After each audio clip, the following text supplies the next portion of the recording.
Hay frases, ¿verdad?, que se quedan grabadas en la historia, que acaban simbolizando toda una época. Hoy vamos a ver cómo una de las más famosas, esa que habla de pasteles y de pan, en realidad esconde una advertencia. Una que, sorprendentemente, tiene mucho que ver con nuestro presente. Habla de una desconexión, una muy peligrosa, que puede aparecer en cualquier sociedad.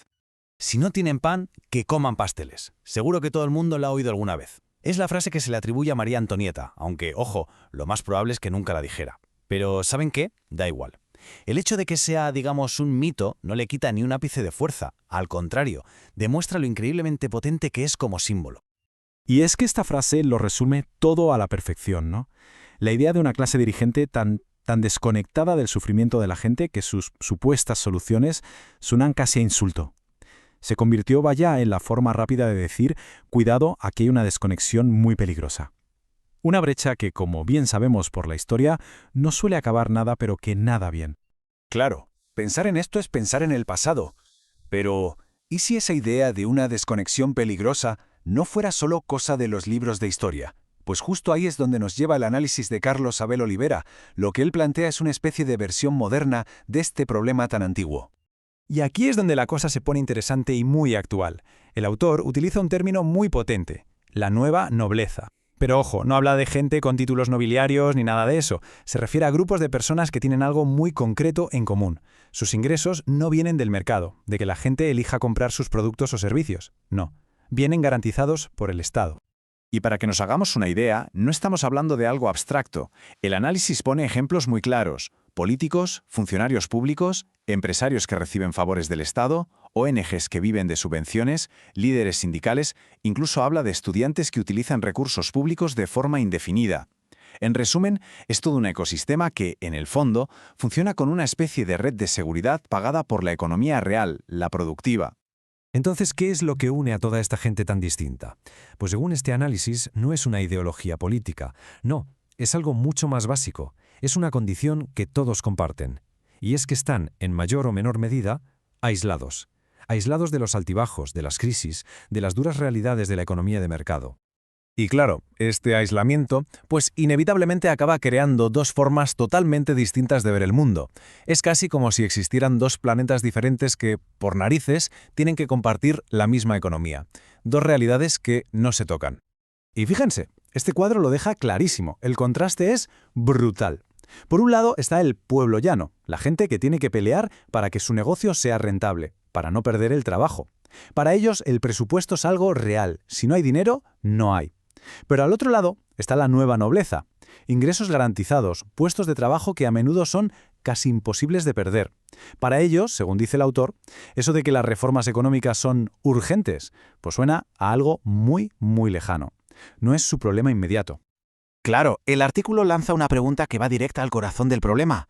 ¿Qué significan conceptos como el atraso cambiario o la hiperregulación para alguien que vive en esa burbuja? Para una persona que exporta, que compite o que simplemente tiene que llegar a fin de mes, son problemas muy reales que quitan el sueño. Pero para los que están aislados, Pues todos esos problemas se convierten, y cito las palabras del autor, en una letanía lejana y quejosa. Como un ruido de fondo, ¿saben? El lamento constante de esa otra gente, los que sí están en la economía real. Al final, la clave de la desconexión es esa, una desconexión total con el sentido de la urgencia. Bueno, y esta brecha, esta especie de falta de empatía económica, por llamarlo de alguna manera, no sale gratis, ni mucho menos. El análisis argumenta que tiene consecuencias muy, muy reales y muy caras para toda la sociedad. El motor de todo esto, según se plantea, es una demanda que no para. Una demanda constante por parte de estos grupos para llevarse un trozo cada vez más grande del pastel, del Producto Interior Bruto. Y claro, cada petición, cada exigencia, significa más y más presión sobre la parte de la economía que realmente produce la riqueza. El texto lo describe como un efecto dominó. Es muy fácil de entender. Primer paso, se pide constantemente más dinero al Estado. ¿Qué pasa entonces? Pues paso 2, el déficit público se dispara. Para tapar ese agujero, se aprieta la economía productiva y eso nos lleva al tercer paso. Se pierden empleos en el sector privado. Y el resultado final de toda esta cadena, siguiendo esta lógica, es que hay más pobreza. Es un círculo vicioso que se alimenta a sí mismo. y la conclusión a la que llega el autor es bastante dura. Dice que una sociedad que está tan partida en dos, con dos formas tan diferentes de ver la economía, donde una parte importante vive como si las leyes económicas no fueran con ella, pues se convierte en un peligro para sí misma. Es como ponerse el freno de mano a uno mismo. Y para cerrar todo el argumento, el autor vuelve a mirar al pasado.